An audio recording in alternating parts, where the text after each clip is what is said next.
Hello everyone, welcome to this channel. तो यहाँ पे हम पार्ट 3 समझने वाले हैं फोटो इलेक्ट्रिक इफेक्ट का।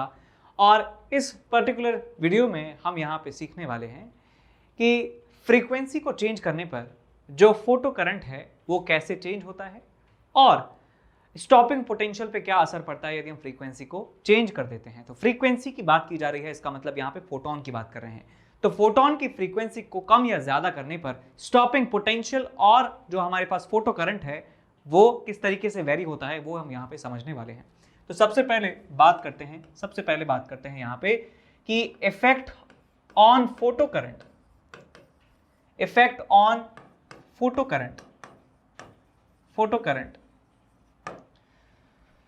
by changing frequency,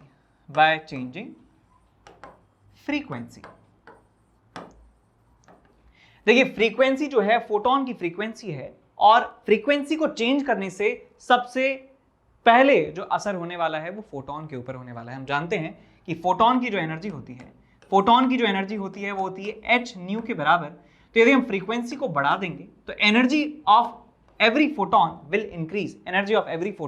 will increase. तो दो आपके पास यहाँ पे मैं सेटअप मान रहा हूं, आपके पास एक सेटअप है, ये सेटअप नंबर 1, एक है सेटअप नंबर 2। ठीक है, सेटअप क्या है बेटा? सेटअप का मतलब है कि दो एक्सपेरिमेंट यहां पे किए जा रहे हैं, दोनों ही आइडेंटिकल हैं, बिल्कुल थ्योरेटिकल है, बिल्कुल आइडेंटिकल हमारे पास अपैरेटस हैं, बिल्कुल आइडेंटिकल। यहां पे जो फ्रीक्वेंसी का हम इस्तेमाल कर रहे हैं वो फ्रीक्वेंसी है छोटी, और यहां पे जो हम फोटोन का इस्तेमाल कर रहे हैं वहां पे फ्रीक्वेंसी है बड़ी। ज्यादा फ्रीक्वेंसी वाले फोटोन्स का इस्तेमाल करेंगे, यहां पे कम फ्रीक्वेंसी वाले फोटोन का इस्तेमाल करेंगे। अब भैया फोटोन की एनर्जी जो है वो कम है, फोटोन की एनर्जी यहां पर कम होने वाली है। एनर्जी ऑफ फोटोन ई क्या है? एनर्जी ऑफ फोटोन यहां पे कम है, और एनर्जी ऑफ फोटोन की यदि बात करें तो यहां पर ज्यादा है। अब ये बात हम समझते हैं कि ज्यादा एनर्जी का फोटोन होगा तो इलेक्ट्रॉन के पास भी काइनेटिक एनर्जी ज्यादा होने वाली है, बिकॉज हम ये बात जानते हैं कि के मैक्स जो होता है बेटा, के मैक्स जो होता है वो होता है H nu minus phi naught के बराबर, यानी कि जिसका फ्रीक्वेंसी ज्यादा उसका काइनेटिक एनर्जी मैक्सिमम ज्यादा होने वाला है। यदि मैं यहां पे बात करूं कि के मैक्स ऑफ फोटो इलेक्ट्रॉन्स, तो बेटा यहां पे काइनेटिक एनर्जी जो मैक्सिमम है वो होने वाली है कम, यहां पे जो काइनेटिक एनर्जी मैक्सिमम है वो होने वाली है कम, और यहां पर जो kinetic energy maximum photo electrons की होगी वो ज्यादा होने वाली है। तो इसकी फ्रीक्वेंसी ज्यादा, तो इसकी फोटोन की एनर्जी ज्यादा, तो यहां पे इलेक्ट्रॉन जो निकलेंगे फोटो इलेक्ट्रॉन्स, उनकी काइनेटिक एनर्जी भी ज्यादा होने वाली है। तो यदि मैं कोई भी ईएमएफ नहीं लगा रहा हूं, यदि मैं ग्राफ यहां पे बनाता हूं, हेलो एवरीवन, तो यहां पे एक अनाउंसमेंट है छोटा सा। तो सबसे पहले तो ये है कि अनअकैडमी चैंपियंस लीग जो है उसका जो एग्जाम है वो एप्टीट्यूड टेस्ट 26 दिसंबर को स्टार्ट होने जा रहा है 1 PM ऑनवर्ड, और आपको चांस मिल सकता है सचिन तेंदुलकर के साथ मिलने का। तो एनरोल कीजिए इस टेस्ट में, और आपको कोड इस्तेमाल करना है NKC सर लाइव। ठीक है, कोड भूलिएगा नहीं, NKC सर लाइव जो है आपको कोड इस्तेमाल करना है, और आपको मौका मिल सकता है सचिन तेंदुलकर के साथ मिलने का और इंस्पायर होने का। उसके बाद अनअकैडमी चैंपियंस लीग जो है वो उसमें आप जीत सकते हैं कि एप्पल का MacBook air, Apple watch, AirPod और अमेजॉन इको डॉट जो है वो मिल सकता है आपको, और अमेजॉन के जो वाउचर्स हैं वो भी आपको यहाँ पे मिल सकते हैं। तो इसमें भी आप एनरोल कीजिए, आप भूलिएगा नहीं कि आपको जो कोड है अप्लाई करना है NKC सर लाइव। उसके बाद IIT का जो कॉम्बैट है वो स्टार्ट हो रहा है। IIT कॉम्बैट में 21 क्वेश्चंस होने वाले हैं, और 21 क्वेश्चंस को करने के लिए आपको जो टाइम मिलेगा वो 60 मिनट्स मिलेगा। 26 दिसंबर को 11 AM पर ये टेस्ट जो है स्टार्ट होने वाला है, और इसमें क्या क्या बेनिफिट्स हैं यहाँ पे पता चल गया आपको। क्या जेईई क्वालिटी के जो है क्वेश्चंस होने वाले हैं, बहुत ही क्वालिटी वाले क्वेश्चंस होंगे, और जो प्रीवियस ईयर्स में क्वेश्चंस आए हैं उन पे बेस्ड क्वेश्चंस होने वाले हैं। तो इन सवालों को करके आपको बहुत ज़्यादा बेनिफिट मिलने वाला है, और उनके वीडियो सॉल्यूशंस भी मिलेंगे आपको। और 11th, 12th और 13th के जो बच्चे हैं उनके लिए अलग अलग टेस्ट होने वाला है, और जो टॉप 25 रैंकर्स होने वाले हैं उनको उनका मेरिट सर्टिफिकेट भी मिलेगा। फर्स्ट रैंक जिसकी आएगी उसको गोल्ड मेडल मिलेगा, और उसको स्कॉलरशिप मिलने वाली है 100%। रैंक 2 को सिल्वर, रैंक 3 जो है ब्रॉन्ज है, और भी ढेर सारे जो हैं वो प्राइजेस यहाँ पे रखे हुए हैं। इसके बाद तीसरा अनाउंसमेंट ये है कि all India mock test series जो है वो जेईई 2022 के लिए स्टार्ट होने जा रही है स्टार्टिंग हो रही है 25 दिसंबर से 2 बजे से लेकर 5 बजे PM, दोपहर में 2 बजे से 5 बजे तक ये स्टार्ट होने वाली है। और इसमें ऑल इंडिया लेवल के जो जेईई मेन के जो क्वेश्चंस हैं वो आपको प्रिपेयर करवाए जाएंगे टेस्ट के माध्यम से। और क्वेश्चंस जो हैं बहुत ही बढ़िया क्वेश्चंस हैं और उनके सॉल्यूशंस भी टॉप एजुकेटर्स द्वारा बनाए जाएंगे और डिटेल आपको रिपोर्ट दी जाएगी, जिससे आपको पता चलेगा कि आपकी गलती जो है कहाँ पर है। और 200 लर्नर्स जो हैं उनको स्कॉलरशिप मिलने वाली है अप टू 100%। इसमें आप कोड यूज कर सकते हैं NKC sir live. NKC sir live जो है कोड आप यहाँ पे इस्तेमाल कीजिए यदि आप इसमें एनरोल कर रहे हैं तो।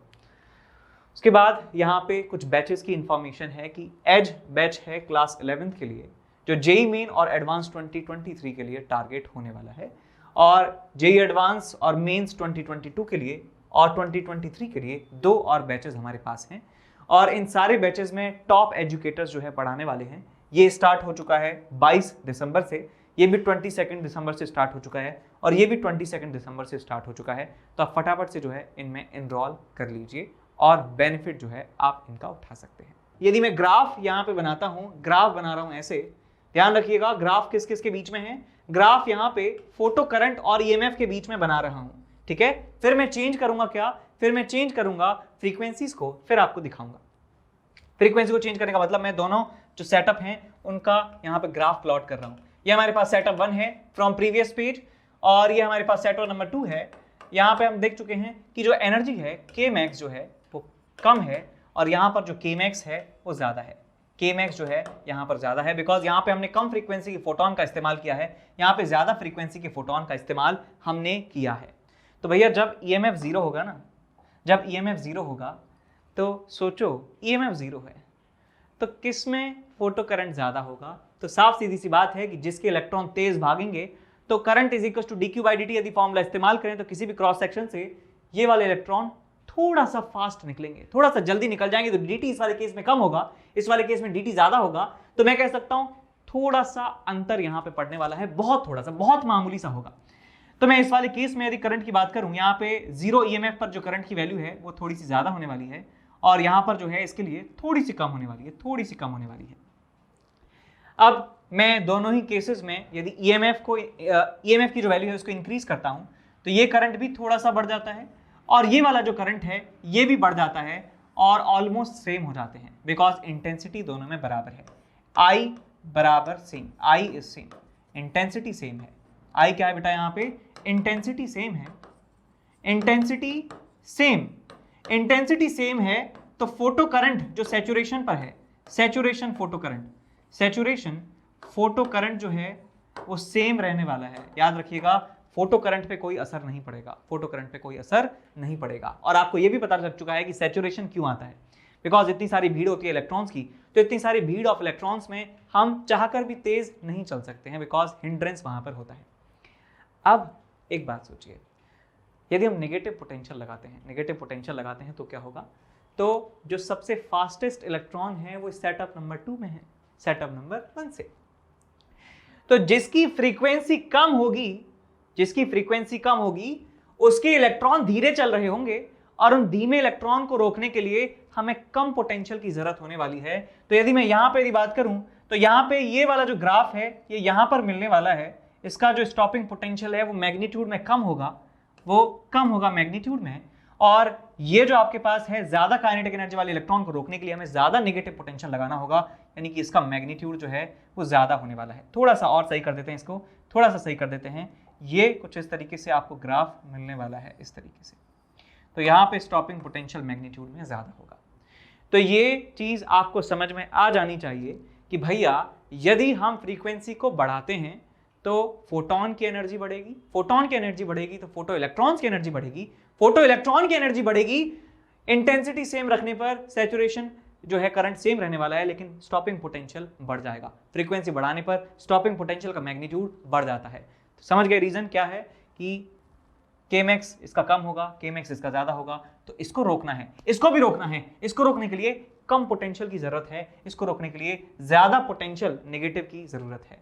तो यहां पे हम लिखेंगे कि फ्रीक्वेंसी बढ़ाने पर क्या होता है, kinetic energy maximum of photo electron Kmax of electrons increases और यहाँ पे कह सकते हैं कि mod of V S also increases, mod of stopping potential increases.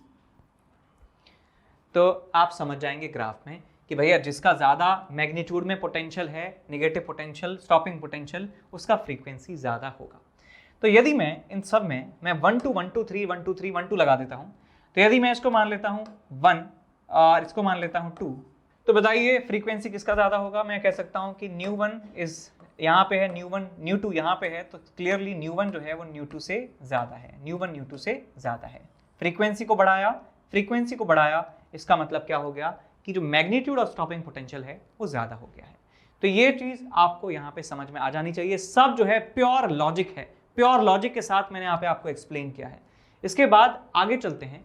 अब हमने ये तो पढ़ा था इफेक्ट ऑफ फोटो करंट, अब हम पढ़ते हैं कि इफेक्ट ऑफ, यानी ग्राफ बना लेते हैं स्टॉपिंग पोटेंशियल का और फ्रीक्वेंसी का। स्टॉपिंग पोटेंशियल और फ्रीक्वेंसी का ग्राफ बनाते हैं। यहाँ पे देख लेते हैं ग्राफ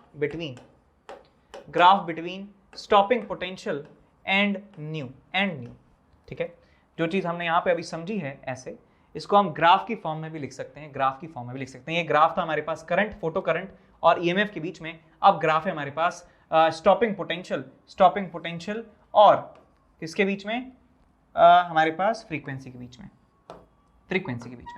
तो भैया हमने यहाँ पे फॉर्मूला पढ़ा है कि के मैक्स जो होता है, के मैक्स जो है ईवीएस के बराबर लिख सकते हैं, और ये आ जाता है आपके पास किसके बराबर, H nu minus phi naught के बराबर। ई से इसको डिवाइड कर दीजिए तो वीएस आपको मिल जाता है H by E into nu minus of phi naught by E. ये आपको रिजल्ट यहाँ पे मिल जाता है। तो ये y is equal to M X plus C जैसी इक्वेशन है, जहां पे y इंटरसेप्ट तो नेगेटिव है, स्लोप जो है कांस्टेंट है, slope constant, y intercept negative है, ऐसा ग्राफ हमें यहाँ पे मिल जाता है।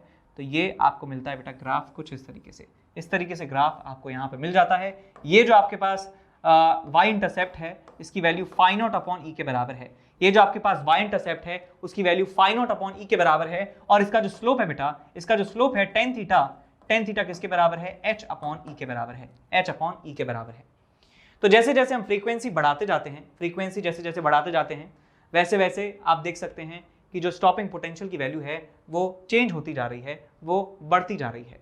अब इसके बाद यहाँ पे यदि हम वर्क फंक्शन में देखना चाहें कि जिसका वर्क फंक्शन ज़्यादा होगा, जिस मटेरियल का वर्क फंक्शन ज़्यादा होगा, वो ग्राफ उतना ही नीचे आता चला जाएगा। मैं एक और ग्राफ यहाँ पे बना देता हूँ कुछ इस तरीके से कि इसका स्लोप यहाँ पे ज़्यादा हो जाएगा। स्लोप सेम है लेकिन y इंटरसेप्ट ज़्यादा हो गया है। तो यदि मैं इसका मान लेता हूँ कि फाई जो है ये फाई के बराबर है, फाई नॉट वर्क फंक्शन, तो इसका जो वर्क फंक्शन है वो ज़्यादा होने वाला है। वर्क फंक्शन ज़्यादा करते जाएंगे तो ग्राफ ऐसे नीचे नीचे होता चला जाएगा। ये तो सामने इक्वेशन से ही साफ साफ दिख रहा है ना। तो आई होप आपको ये सब चीज़ समझ में आई। वीडियो जो है पसंद आई है तो वीडियो लाइक करके जाइएगा, वीडियो पे कमेंट में लिख के बताइए कि वीडियो आपको कैसी लगी, और चैनल सब्सक्राइब करना ही करना है, ठीक है। अब मिलते हैं अगली वीडियो में।